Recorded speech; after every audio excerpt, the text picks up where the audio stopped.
नमस्कार। ମୁଁ କ'ଣ ଲେଖିଛି ନା ଲକ୍ଷ୍ମୀ ଛାଡ଼ି ଯିବା କଥା। ସେ ପୁରୁଷ ହୁଅନ୍ତୁ ବା ନାରୀ ହୁଅନ୍ତୁ, କିନ୍ତୁ ଏଭଳି କାର୍ଯ୍ୟ କେବେ କରିବେନି। ଯେଉଁ କଥାଟି ମୋତେ ଗୋଟେ ଛୋଟ ପିଲାଠାରୁ ଶିକ୍ଷା ମିଳିଥିଲା। ଆମେ ଯେତେ ବଡ଼ ହେଉଥାଉ ନାହିଁ କାହିଁକି ମନେ ରଖିଥିବେ, ବେଳେବେଳେ ଛୁଆଙ୍କ ଠାରୁ ବି ବହୁତ କଥା ଶିକ୍ଷା ମିଳିଥାଏ।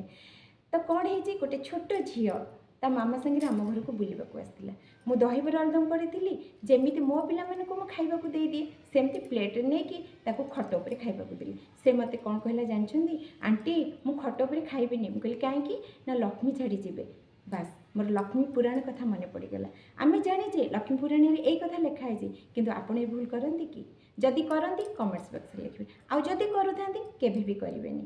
ସେଇଦିନଠାରୁ ମୁଁ ଯଥାସମ୍ଭବ ଚେଷ୍ଟା କରିଛି ମୁଁ ଖଟ ଉପରେ ନ ଖାଇବା ପାଇଁ, ଆଉ ମୋର ପିଲାମାନଙ୍କୁ ନ ଦେବା ପାଇଁ।